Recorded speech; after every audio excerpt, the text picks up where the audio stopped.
What's good, y'all? My name is Rorvis Paradox, aka Docs Brando, and I'd like to welcome you all to another episode of Rorvis Reviews. Today I'm doing something different than usual. I'm dedicating a whole episode to one film alone. So be warned, we're discussing they cloned Tyrone. There will be a point where I will talk about spoilers, but there will be a spoiler warning.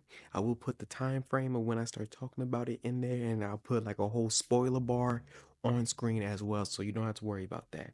Uh, y'all already know the goal for this to the end of the year. We need to get to 500 subscribers. So like, share, comment, pass this around to everyone that you think will be interested in this type of content, where we can grow the Doxaholics. I know y'all can do this. I know I can do this. So let's do this together, because this is a group effort type of thing. Um, and if you want to stay notified, hit that notification bell. Make sure you follow me on IG at DocsBrando25. With all that being said, let's get into it.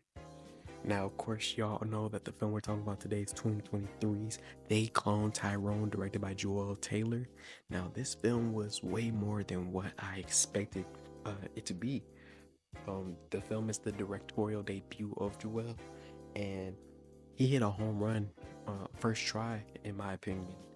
I think that and this had one of the best trailers in a long time, because most trailers nowadays have this issue where they end up spoiling a lot, showing too much of what's going on in the film. And what he did with this is he did just enough to let you know what the premise is without going too far, and just kind of left you enough to just be enticed to come see what he was creating. So the film is about the main character, Fonte. Fonte is a drug dealer in the neighborhood of the Glen, and of course, when you hear that, you can already tell that this is not a great neighborhood to be in, with plenty of crime, drama, all that types of things. And what's going on is Fonte, played by John Boyega, he himself, a pimp named Slick Charles, and Slick Charles, a sex worker, Yo-Yo, work together to uncover the truth of what's going on to the people of the Glen by the hands of a shady government organization. Now, if that doesn't entice you to check out what this film is about, I don't know what will. But the premise is so unique, and what I loved about the film was that it is paying homage to the black exploitation films of the 1970s. Now you may be wondering, what is a black exploitation film? Well, I can give you that definition. Well, it's a term coined for a genre of movies that were made particularly in the 1970s by which starred black actors, that was primarily targeted towards black audiences. Now, black exploitation has controversy because, on one hand, you give black actors opportunities to be at the forefront of films and, actually be the leading man or woman in these films. And on the other hand, a lot of these films are playing into stereotypes created by white people. So it's like, it's a very mixed bag when it comes to this genre, but you can't say that this genre didn't impact culture as a whole, because it started as something that was just targeted towards African Americans, but once they saw that more people were interested in them, uh, the film industry started pumping out so many different black exploitation films, uh, crazy. And this is, part of the exploitation part, because it's not just African Americans exploiting themselves, portraying these stereotypes. It's the uh, film industry using these stereotypes, using white writers to create these types of movies and just make things very nasty in a sense, to get profit. But the impact is so great that you get movies further down the line, you get people, different directors inspired by it. So, I think black exploitation was necessary, but there's definitely has its problems and has its merit. But there's also how vast black exploitation films were. It's not just one genre. You know, it has subgenres within it. So it goes into horror, goes into sci-fi, goes into crime, goes into a whole bunch of different types of films. You know, examples of these types of films would be Shaft, The Mac, Superfly, Coffee, and a personal favorite of mine, Blackula. So these, you can tell by these types of films, like everything is varied, and you know, different characters, different stars, different issues going on. And as I get into more details about the film, I'll talk about how Black expectation relates, uh, how it inspired so much more of the film that you may not know, besides like the look of the time period. Now, I will be getting into talking about spoilers very soon. Like it's coming up right now. So this is your spoiler warning. I will be again, there's going to be a huge, well, not huge, it's going to be a section across the clip to let you know that spoilers are about to be said. So unless you don't care about being spoiled and you want to hear me talk about all this anyway, hey, sit back, relax. If not, there will be a section where you can skip to. Um, I will have it in the comments, in the tab below, where you can be able to see everything. So again, spoilers. All right, we're good. All right, we're good. So now, what's crazy about this movie is off off rip, we can tell that this is a very unique universe that we're entering because there's no set time period. It's like its own thing. It's like a place that's stuck in time. So it's progressing, but everything inside it is also like still very much the same. So this is going on with the attire Slick Charles, you know, he's a pimp, but he's still a way back when pimp with the mink and everything. Um, and the hairstyle. Then you have, you know, the technology that they have. You know, in the film you can see there's beeper stores. One of the characters uses a flip phone.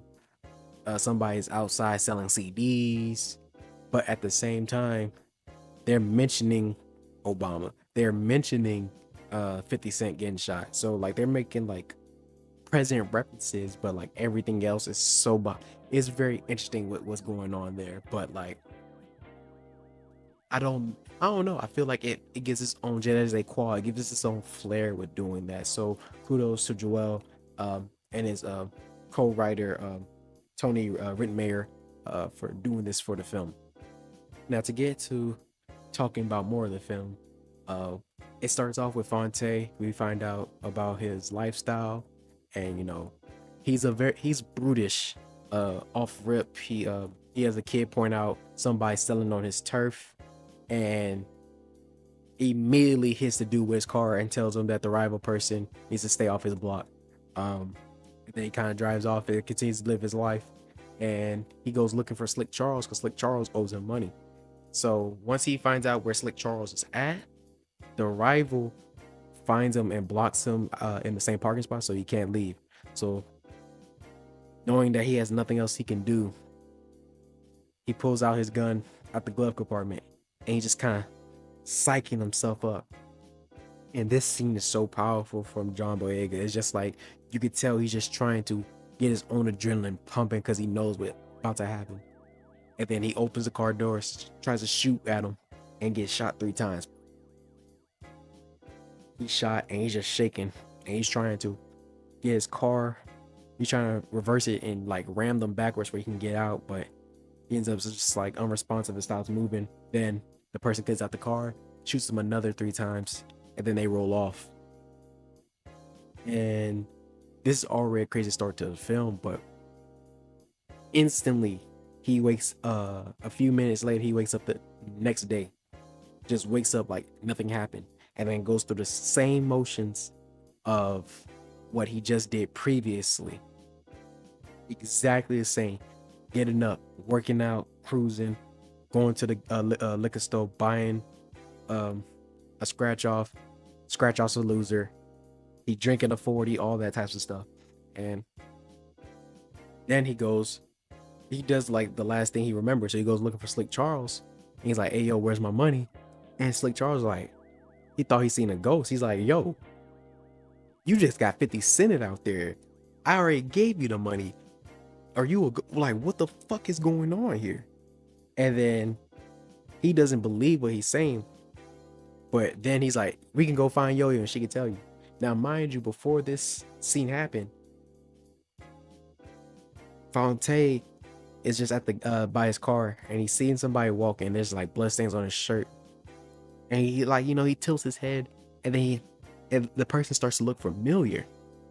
And then that black SUV comes up, snatches the person and is gone. And he hears the person yell and he realizes, or he starts to, something in his head makes him think, that person looks a lot like me. So get back to where we were with Slick Charles. They find Yo-Yo. Yo-Yo hops in the car and then she's like, yeah, I saw you last night. You went to Slick Charles and your ass got shot. He's like, what the fuck? She told him that she knew where the perpetrator was. So they pull up to the spot with the black SUV.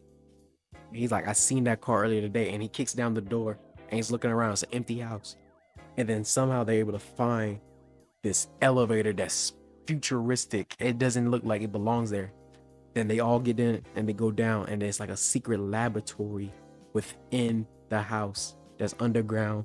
And this is where, before they run out because they almost get caught, this is where Fonte sees himself on the gurney with the gunshot wounds in his chest, showing that this was the one that died earlier. That was supposedly dead. The first Tyrone, the first Fonte that we seen. Now, what's crazy about this is now he's bugging out, trying to be like, no, I'm me. That wasn't me. I'm me. And rightfully so. I feel like all of us would react this type of way. And now, with the group of Yo-Yo, who's trying to be motivated by her inner Nancy Drew, and Slick Charles, they're on some Scooby-Doo shit trying to figure out the mystery of like what the fuck is going on down there and how big of a scale is this conspiracy going on, like how wide and narrow is the net. And this is where Slick Charles figure out that the first thing about what's going on is they're putting shit in the chicken, because there's this restaurant called Goddamn Chicken. And once you first see the commercial that's going on in the background of the film, it's like the most ignorant, racist, vile commercial that you can see, because these people are eating chicken. These black folks are eating chicken, dancing, twerking, all up in the establishment, and it just looks terrible, absolutely terrible. But this is where he makes a connection, because while they was in that lab, he seen some white powder and he thought it was some coke. So he takes a lick of it and he starts laughing, giggling, and he because of that he ends up killing somebody. Now they get to the chicken spot and they start eating it because all of them are hungry. So they're eating the chicken and they notice that everyone started laughing. The whole establishment is just laughing uncontrollably, like they've been influenced like with Joker toxin. And this is when Slick Charles starts making some connections, because he looks at Fonte, and Fonte is a very serious dude. He don't laugh at nothing. He don't smile, nothing. None of that. He's a stone cold killer. And he's giggling. He's laughing his fucking ass off. And he's just looking around at everybody, and he starts like the look of concern on his face about what he sees going on. And he's just like, oh no, fuck this.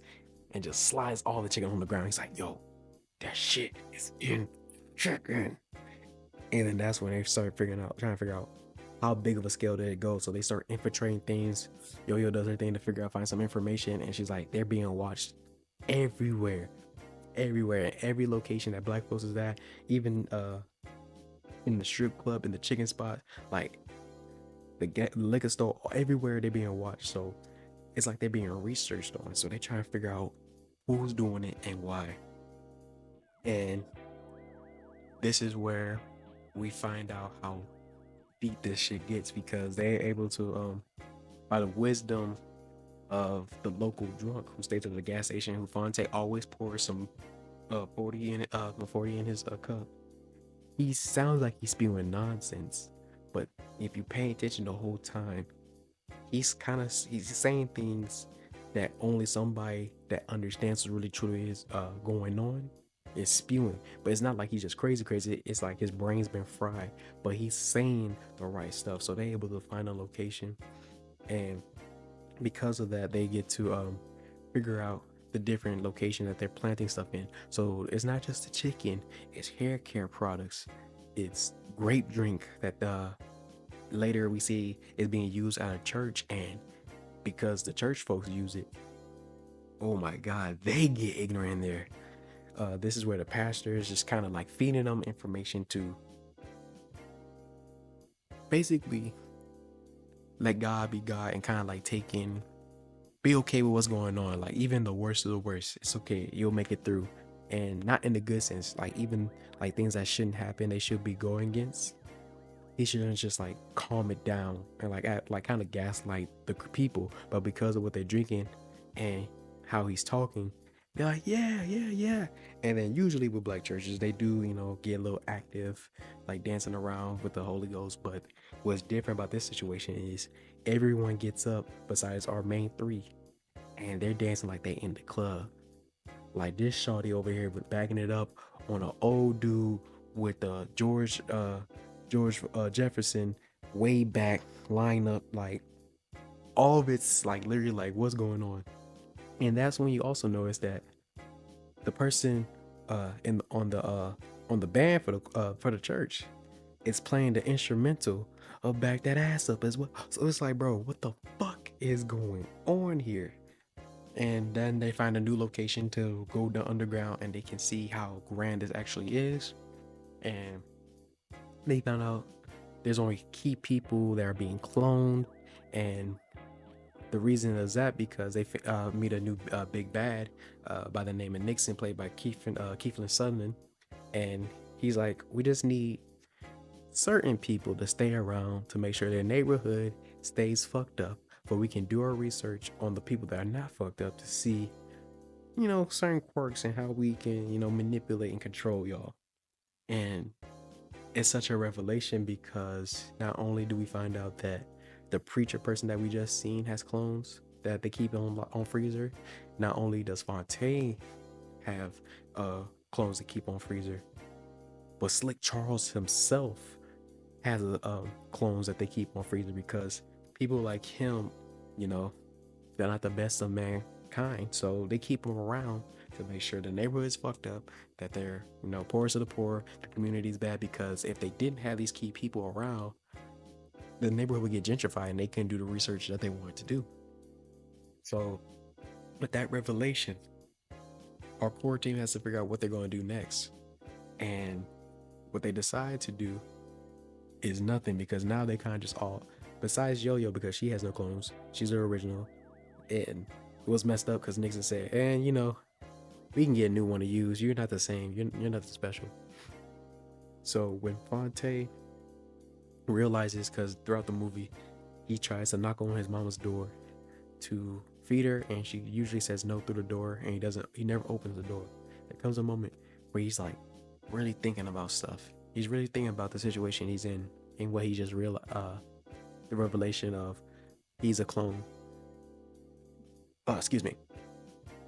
And he finally kicks down the door, and it's like a recording of the voice, and it just goes on a loop and it keeps responding to things. God damn. It keeps responding to certain questions that he asks, because he asks the same question every single time. And he kicks down the door, he rips that off the wall, and he just breaks down. Finally, he can't handle it no more. And he goes to Slick Charles, and he's trying to figure out what they're going to do. And Slick Charles, all the history, all the pimping he thought he did, he starts to think it's not real, but he's like, you know what? Fuck it. If this won't be, let's just go even crazier, in the sense that like they're going to rebel against the shady government. Now, all this is going on. We find out that Yo-Yo gets scooped up because she didn't want to listen. So they track her down, scoop her, and they're about to do some experiments to her. And it's just interesting from this point where one of the greatest movie plans occur. Well, not the greatest, but probably one of my favorites I've seen in a while. And I don't even want to talk about that. I don't want to say too much. I definitely want y'all to experience a good portion of this film, so I'm gonna stop right there. Now I'm going to get into the highlights. Now, the first thing I want to highlight is the writing from Joel Taylor and Tony. In my opinion, I think this movie is very funny, and it's not like forced funny. It's very the timing is always great, and then you can compare that with the improv from certain actors and actresses within the film, and it's just a good time. As well as there's some things that cut deep, and the crazy part is the film is satire, so it doesn't really take itself too seriously. But just like what they say, there's some truth in jokes, and there's definitely some lines that really kind of cut deep, and you just kind of left there just thinking about certain things, And I think that's what's great about the film. Like, yes, it's a lot of serious topics that's were utilized in this film. A lot of things that originated from real life, like the use of LSD on people for experimenting for brainwashing, stuff like that, mind control, and there's a lot of history of African Americans being test subjects by Americans by America, especially if you know about the Tuskegee the sea experiments, and it's just not Tuskegee. It's anyway. There was some they they was messing with their blood. They gave them syphilis. They gave them some of the disease to see what would happen over time, and that was messed up. So that's a lot of the real life that this film is based on. But again, it doesn't really take itself too seriously, but it's a perfect balance of what it's trying to do. Another great thing I want to talk about is the cinematography of this film. What I found instantly off rip was just by the look of it, you could tell that it was inspired by black exploitation. It's definitely going for the vibes. It's like it feels like it's really shot on real film sometimes, and like there's certain plots and spics wise the film is going on. I thought that was very interesting. It caught my eye instantly. Um, the score and the soundtrack of this film is phenomenal. The soundtrack in particular are like songs that didn't make the soundtrack, but that were used in the film. Every song matters. Every song has purpose. So like, if it's the lyrics of what's saying in the song and the people are too ignorant to pay attention to what it's saying, or if it's the use and this is when the songs are getting played on the radio for like the actual characters in the film can hear, or if it's the soundtrack songs that are just like playing, and then like there's certain ports that are being played at certain moments that make key moments happen, things of that nature. And from top to bottom, every song that's used is actually great. One of the highlights is actually the soundtrack, like itself on its own. Like I've listened to it multiple times now since watching the film, and it's just a great vibe. And it's a variety of artists that once they told them what they were looking for, they knew the assignment and was able to go into the booth. So all that is so great. The setting and set design of the film is immaculate in my opinion. I think it really set the tone for what the film is talking about. Um, I remember watching an interview with the director, and he said it's kind of like where he grew up, because he's from Alabama, and the place he grew up at, it's like kind of like the land time forgot, like it's stuck in the 80s in some areas, but like everything else is still going on. So it's like everything that we seen in the film is real based off of real life. And it's funny because I was talking to my dad about that before I seen the interview. I could already tell about those things that he was doing, and then my dad's like, yeah, no, back in the day when I went to Dallas for the first time in the 90s, them niggas was still wearing Jerry curls. So I was like, okay, so there's real merit in what he was talking about and the use of that. um, a major highlight in this film is the cast. This is one of my favorite roles from John Boyega. This performance, he knocked it out the fucking park. Like it's not even close. Like he had to put a lot into this film, and you could tell that he truly felt passionate about it. He felt like motivated, and this was definitely a different type of film for him, and he hit the ground running. Jamie Foxx as Slick Charles is comedy gold. Like Jamie Foxx was having a good ass time, and everything, oh, every quip he said, it just lingers in your head. So again, phenomenal.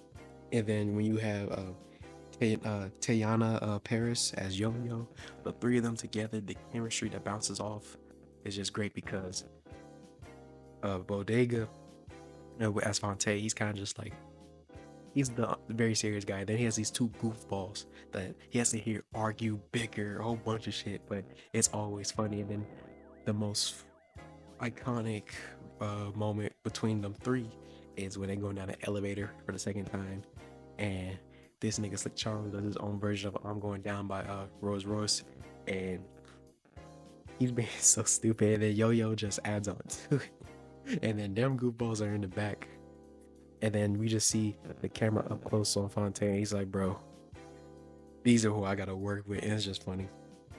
And then even Kiefer Sutherland as Nixon was great. You know, he just not on camera for a long time, but he knew the assignment and he does it well. Um, all in all, I'm giving this film 5 stars. Uh, what can I say? I feel like everything was geared towards me to like it. It definitely suited my palate, uh, more than most maybe. So we might have to have a discussion in the comments if y'all agree or not. But for me, I'm saying 5 stars and I'm sticking to it. Now, I chose to talk about this film for a multitude of reasons. Number one is because one, I should have been watched this film last year, but you know how life goes. It's hard to keep track of things, and it kind of slipped under my radar after I seen the initial trailer. Number two, shout out to Ash for the homie for putting me on and reminding me of the film, and she was truly excited to hear what I would possibly say about this film. She knew it could be something I could talk about, and it suited my palate. And without her, I probably wouldn't have checked it out, or it probably been a while till I actually did. So shout out to her for inspiring me for this video. Um, I think the film and what it speaks on are so important, and regardless of its satire or not, it's food for thought for you to start thinking about certain things and how the world works, especially in our country. So I think it helps with trying to get people to take things with a grain of salt or what the country push as the truth. You know, this is something that America has been trying to figure out, especially during what Vietnam War. That was the first war that was able to be broadcast and people got to see live on TV what was going on. And without that footage, a lot of people keep continuing with the vision that, you know, America's always the good guys. And in that war, that was the first time they really thought about, oh, maybe we're not always the good guys, you know, maybe we're the problem. And it's things like that and movies like this to help people become free thinkers and think for themselves. And I hope this inspires people to, you know, do their own research. I hope it inspires people to, you know, if you're interested in film, to, you know, don't dial down what makes you know, turn it up a notch. Because why the writing seems so funny and fresh is because the director himself, Joel, was on an improv group. So the type of jokes and things he's saying is just like, this is right up his alley, and he was able to put a lot of himself into this film. So I think that's why this is probably one of those films that's sooner or later is probably gonna make one of my favorite movie lists. um but now, all that being said, did y'all agree with what I said about this film? You know, have you seen this film? Do you think it's a 5 star like me? Do you not like it because, you know, maybe it's the writing, the language, things of that nature? What did you think about this film? Put all that in the comments below for we had those discussions, because I love hearing y'all opinions. Remember, the goal is 500 subscribers, so please help your boy out where we can grow the channel. This is all for y'all as well as much as it is for me, because being a doxaholic is not just being a fan, it's being family. So while I check out checking out, this has been Rorvis Reviews. Thank you for watching. I appreciate all y'all support, and I'll see y'all next time. Peace.